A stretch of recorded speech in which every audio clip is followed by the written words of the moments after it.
Yeah. All right, first things first. Can everybody hear me okay? Yeah, it's not too bad?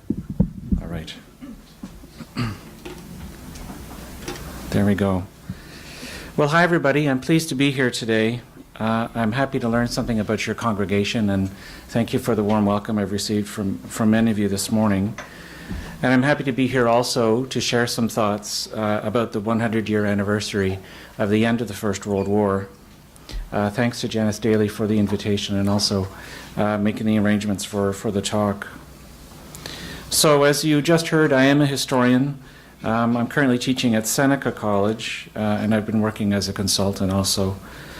So my research background is in the First World War. I looked at the topic of First World War veterans and their return to Toronto, their history in the city during the war and immediately afterwards. And I've worked on a project for activehistory.ca. I didn't get my clicker. Would you mind going ahead? I forgot. We set that up and then I forgot to bring it up here. Oh well. So here's a screenshot of the series webpage. So if you go on the website, there's a link that'll take you to this page, and all it does is it tells you a little introduction to the project, and it lists the posts or publications in the series, and then you can go directly to them through the magic of the internet. So that's a project, kind of a side project. It's all voluntary work that I've worked on for a few years now. Well, today is a significant day, historically speaking. On this day, 100 years ago, the First World War came to an end with the armistice that began on the 11th hour of the 11th day of the 11th month of 1918, a moment that we just recognized with that moment of silence. This historical event became, the actual armistice itself, became central to the ceremony of Remembrance Day, and is just one indication that when we collectively commemorate war, we engage with a lasting legacy of the First World War. And these legacies include the poppy, many of which I see looking out at you now, the use of November 11th and its moment of silence, as well as the war memorials that exist in practically every community in Canada and in many other countries around the world also. These are legacies of a particular war. Yeah.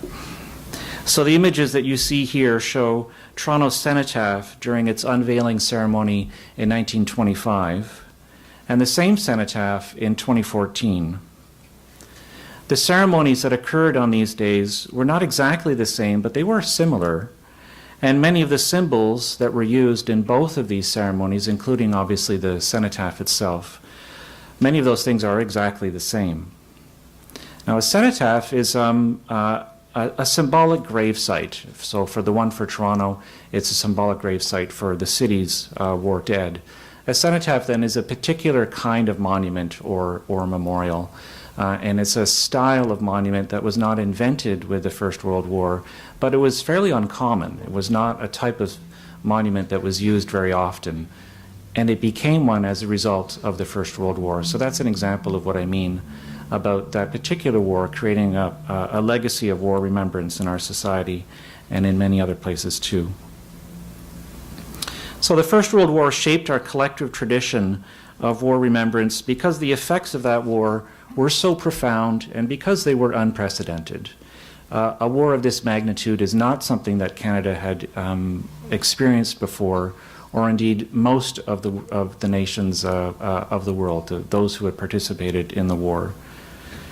Several countries suffered much more than Canada did, but considering that the fighting was overseas, Canada's war effort and its casualties were quite staggering for a country that was as young as it was, and its population was about 8 million people at the time, a little under that.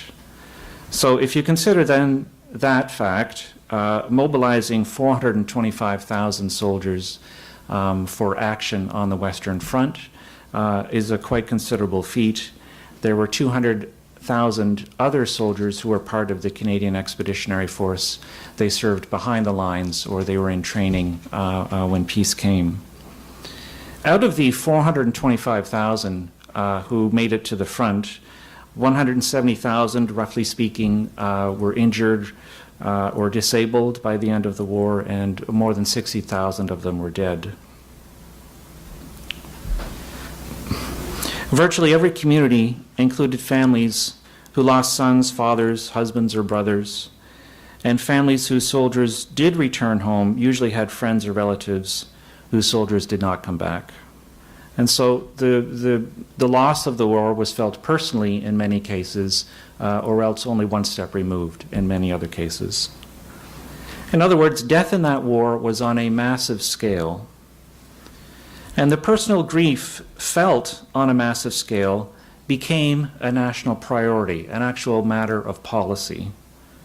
And this is the broad reason that suggestions for ways of acknowledging this grief and to provide for ways to collectively mourn were taken up, including the use of the poppy, the recognition of a moment of silence, the erection of those memorials, and the conduct of many commemorative ceremonies. So the images that you see on this slide here include one of the base of the Vimy Monument on Vimy Ridge in France. It's a Canadian national monument in France. The names that are inscribed on the base of that monument are the names of Canada's missing soldiers of the First World War. Roughly 1/3 of the soldiers who died on the Western Front, their bodies were never recovered, and so they're called the missing.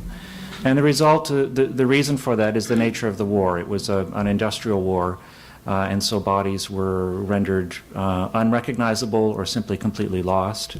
Sometimes were lost in the mud. 1/3 of the bodies then had literally no gravesite at all, and this is one of the ways that was one of the innovations, if you will, of war remembrance, to inscribe their names on a memorial in this way. The other image then is of an actual cemetery. There are bodies interred with these headstones.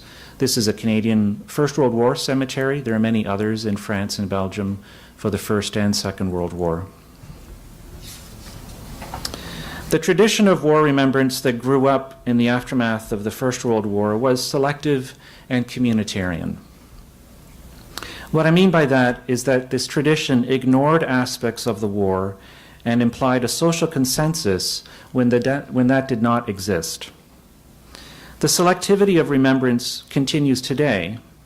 Our focus remains on soldiers and on the costs of fighting, and not on home front conflicts and politics. There's lots more that we could remember about the First World War, of course.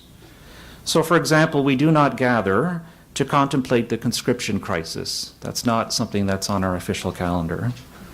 We don't gather to remember the wartime anti-foreigner rioting that occurred in many places in Canada, including arguably the most serious example of it was right here in Toronto. We do not wear symbols to remind ourselves of the gerrymandered 1917 federal election or Canada's participation in the Allied intervention in the Russian Revolution that began in the final months of the war.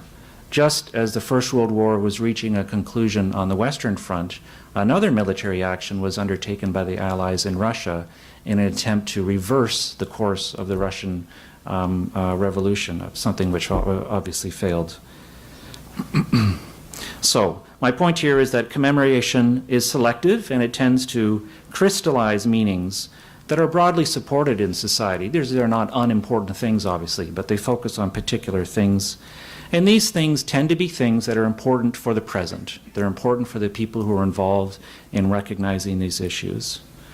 Part of our interest in launching that series on activehistory.ca, which I briefly introduced, was an interest in broadening the discussion of the history of the First World War and introducing any readers who might be interested in other topics that they might wish to know about the First World War. So in addition to being selective, commemoration has involved conflict and it's also undergone change. Armistice Day displaced Thanksgiving in the unofficial Canadian calendar during the 1920s, which is to say that Thanksgiving used to be recognized early in November, a similar date to the way that it's recognized in the United States. This was not an official holiday, but this was a commonly recognized unofficial holiday, I'll call it. This move to recognize Armistice Day instead upset farmers in Canada who already felt that their political influence was slipping, and also that their contributions to the war effort were undervalued. Armistice Day was subsequently renamed Remembrance Day, and it was made a part of the official calendar. That happened in 1931 with an actual act of Parliament. This change was done as a way of emphasizing memorialization of the fallen themselves, to focus the event on that particular issue.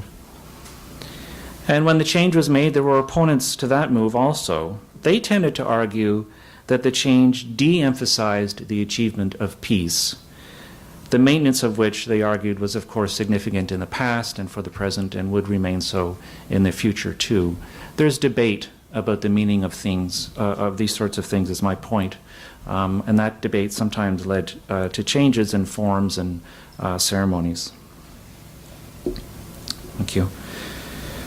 In the 1930s, another example of conflict around Remembrance Day came to the fore when groups in Great Britain introduced white poppies as a way of emphasizing the theme of peace, a theme that they felt was threatened by a rising militarization of Remembrance Day in the early 1930s especially. This movement was echoed in Canada during that decade, echoed less vigorously. It had a presence in Canada. It was not as significant. During the so-called War on Terror about 10 years ago, white poppies were reintroduced to Britain, where they had not really appeared for many decades, and largely for the same reasons as they first appeared in the 1930s. And again, there was an echo that was felt in Canada as white poppies became something that you could find. They were fairly rare. Today, then, many people choose to wear both the red and the white poppy, certainly not the majority, but there's an example of change over time. Another example I'll touch on here, the image obviously shows you the white and the red poppies. Those are available in the UK. The style there shows that they're from the UK. Another example of change is the inauguration in 1994 of Aboriginal Veterans Day, which is recognized on the 8th of November. It's not a holiday, but it's part of the official calendar, the federal calendar. So this move was a symbolic effort to counteract Ottawa's historic suppression of Indigenous veterans under its Indian Affairs regimes. The memorial to Francis Pegamagabo, which you see there, was unveiled in Parry Sound in 2016. It's the best example, or among the best that I can think of anyway, of a historically marginalized community finding a way to assert its own memory of the past, one that was not recognized in the tradition of war remembrance in the century prior to. Pegamagabo, whose figure here is shown wearing his First World War uniform, was an Anishinaabe of the Wasasking First Nation near Parry Sound. He had a remarkable record as a First World War sniper and a long career after the war as a leader in his community. And as a leader, he fought to assert rights that his community really only now has begun to exercise. In other words, his career as a chief, he wasn't always chief, but as a leader in his community, found a lot of failure after the First World War, something that's now beginning to change. So the interest in the theme of inclusivity that's reflected in the inauguration of Aboriginal Veterans Day and the creation of this memorial, these are examples of things that are important to us today. This reflects an interest in society as it exists today, as well as recognition of past wrongs. In the aftermath of the First World War, collective loss was the consensus issue shaping war remembrance. Mourning those that were lost to the First World War remained centrally important to Canadian life for much of the rest of the 20th century. They were renewed, tragically, and expanded on by the experience of the Second World War, the commemoration of which tended to emphasize the building of public spaces and buildings they already had, unfortunately, monuments that they could use to recognize the war dead of this new World War. And a similar process happened with the Korean War of the 1950s. These touchstones remained as the generations of Canadians who knew war personally lived and died in the second half of the last century, during which Canada did not participate in any wars on a mass basis. As the numbers on this slide suggest, Canada's relationship to war transformed into one of peacekeeping during the era of the Cold War, roughly the 1950s into the 1990s. Increasingly, war was an experience that only the members of Canada's military knew, and a knowledge that was brought to Canada by immigrants from war-torn areas. The experience of war trauma that so marked Canadian society in the first half of the 20th century ebbed as those generations passed from Canadian society. So by the end of the 20th century then, most Canadians' understanding of war was secondhand at best, and likely shaped as much by movies and the entertainment industry as by books or personal interactions with former soldiers and war survivors. Contrast that to a century ago, when veterans were a significant part of the population, and they played a central role in shaping commemoration and attitudes about war. They didn't only exist passively in this society, they were active members of it and shaped attitudes about remembrance. Arguably, the most important way in which they influenced war remembrance was the literature that they produced. At least this is among the most lasting ways that they've influenced our traditions of war remembrance. So that literature includes memoirs and novels and also poetry. All Quiet on the Western Front is one of the top best-selling novels of all time, written by a German whose pen name, who chose Erich Maria Remarque as his pen name. It was published in 1928. It was made into a film, a Hollywood film, in 1930 after it had been the novel had been translated into English, and it was translated into several other languages also. So by then, just within 2 years, the book had sold over 2 million copies in several different languages, and the movie was a critical and popular hit. And this really set the new standard for success in fiction writing. When novelists get their movies turned into film scripts, they're working on the model created by All Quiet on the Western Front. Since the 1930s then, many other iterations of the story have been produced, many new printings sold, and the novel's essential themes have been repeated in pretty much every serious war novel or film that's appeared since the book was published. I sum up those themes as the following three. War is immoral, war is personally devastating, and ultimately war is antisocial. And these are themes that come through his novel All Quiet on the Western Front, and the one that followed it up also, where he looks at veterans' lives in German society after the war. The best-selling Canadian novel of the war is Generals Die in Bed, which appeared in 1930. So you see here the cover of a new edition of Generals Die in Bed. I think it's from 2007 by Anik Press. The other image that you see is a poster for the 1930 film about All Quiet on the Western Front, not a cover of a book, obviously. So Generals Die in Bed then was written by Charles Yale Harrison. He was an American who fought in the Canadian Expeditionary Force.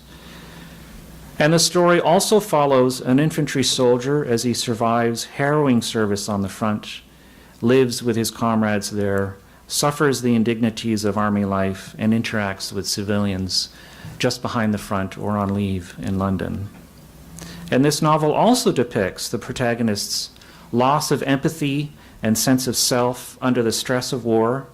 It also describes killing as a moral predicament and implicates superiors for their mendacious and cruel behavior. By today's standards, both books really, may seem quite tame in their depictions of sex and violence, but for the time, these were part of a trend towards realism, a new way of depicting these sorts of things that was epitomized by the success of All Quiet on the Western Front. Clearly, this new style of literature had a large audience. And this trend is maybe best personified by Ernest Hemingway, whose own First World War novel, A Farewell to Arms, was based on his experiences on the Italian front and was published in 1929. So in trying to describe things as they really were, or to describe the emotions produced by these sorts of experiences, modernist or realist writing was important historically speaking. Why do we care about this today? Because it ejected heroism from war writing, and it put ordinary people in the center of the action. And this was a novel development. Pardon the pun there, I didn't mean that. So there's an essential commonality between the monumental and symbolic legacy of the war and its literary legacy. There's a connection here to be made between these monuments, the use of these symbols, and the literature that veterans produced in the post-war period.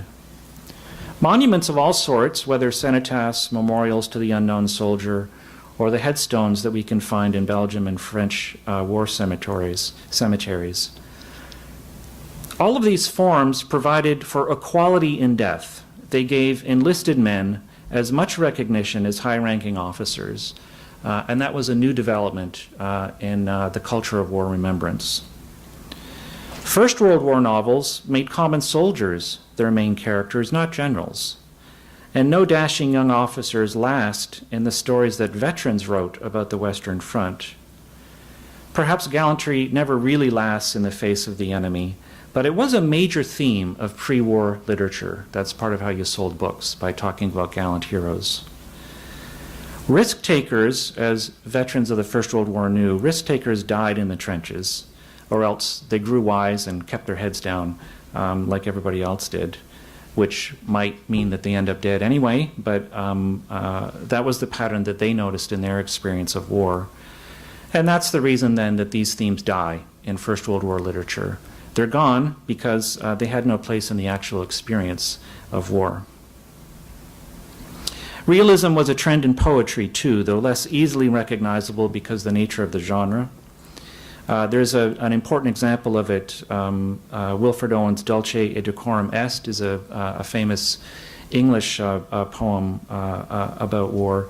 I don't really have time to show you the full script of that poem. But in any case, Owen was a British infantry lieutenant. He was a budding poet when he enlisted. And he wrote the poem from hospital in England in 1917, where he was convalescing from physical and psychological wounds. The poem was published in a magazine that year, and it was subsequently made part of poetry collections.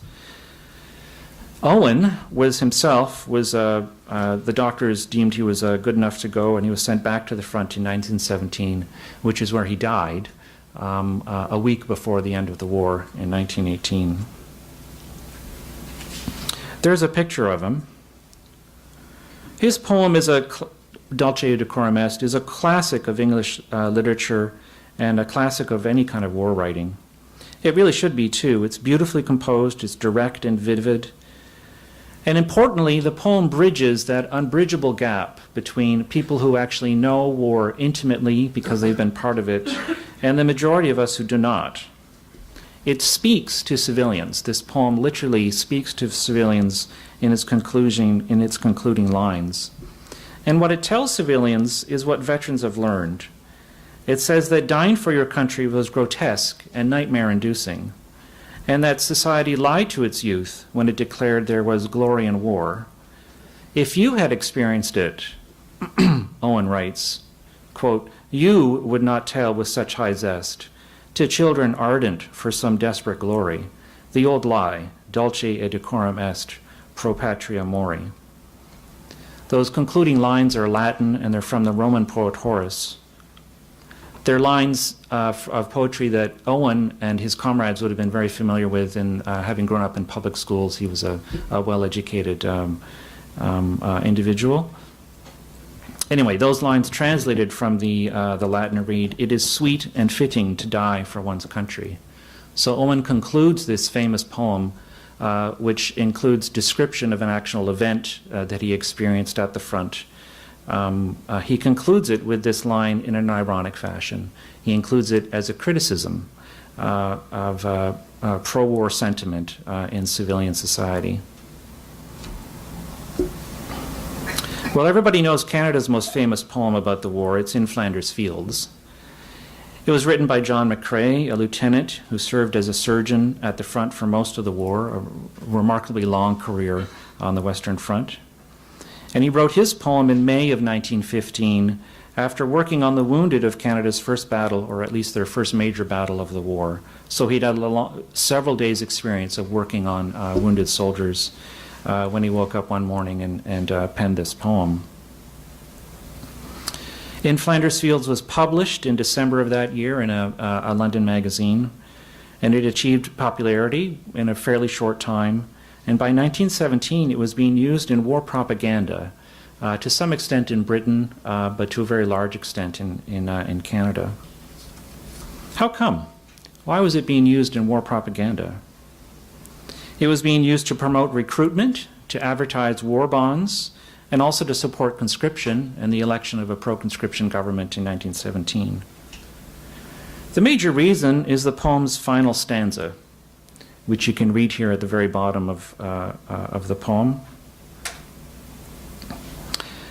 In this stanza, the dead of Flanders Fields call for reinforcements and they call for vengeance. Take up our quarrel with the foe, begins the final stanza.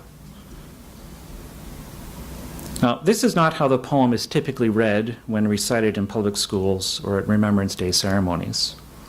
Typically, the poem overall is interpreted as reflection on the costs of war, and the poppies are emphasized as symbols of the fallen, and the final stanza goes unanalyzed.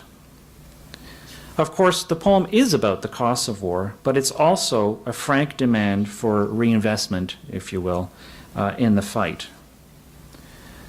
McCrae was by no means alone in calling for more recruits and expressing his commitment to honor the dead with victory, but this is largely a wartime theme and one that faded in peacetime. So I think one of the lessons that we can learn from Flanders Fields is that the First World War's legacy of mourning resonates with us because we see its symbols. The legacy of the will and the desire to fight is more difficult to encounter. It resides more in wartime sources that we're unlikely to see than it does in the post-war tradition of commemoration that we can see in war memorials, in the use of the poppy, and the commemorative ceremonies that we engage in. So perhaps this version of war realism in which a veteran condemns the brutality of war while at the same time calling for reinforcements to carry on the fight, perhaps this can remind us of society's potential for war and make us mindful to avoid paths that can lead in that direction. And of course, there's also a little lesson here about the nature of commemoration. It's selective, and it's attuned to the needs of the present. The way that we read this poem today, and in the past few decades, the way that we read this poem today is focused on those first two stanzas and not the last stanza. That last stanza would have been emphasized during the war when people's interests were in victory. That's my last one here. So as we exit the First World War centennial, it's a good time for us to think about what we want to commemorate and how we want to commemorate in the future. This is a Victory Bonds poster that was appeared in 1918, and you can see that it makes use of lines from McCrae's poem, and it uses an imagery that we're very familiar with today, but that would have been fairly recently adopted in the First World War. Images like this began to appear in about 1916. So this is a new style when it first appears, relatively new, not brand new. And to us it seems well established and historic. What do we want to remember on Remembrance Day next year? And what about those to come? And how should we remember it? Are the traditions of the First World War still the best ones for us? Or are there other traditions that we might want to adopt, maybe to mix in? I noticed that part of Don Heitz's, the image I see over there, the hanging, that's what I call it, includes the dove of peace. This is not an image or a symbol that often appears with Remembrance Day symbolism. Perhaps that's something that should be adopted. Maybe that's a change that we'll notice in Remembrance Days to come. I thank you all for your attention and wish you all the best on this Remembrance Day.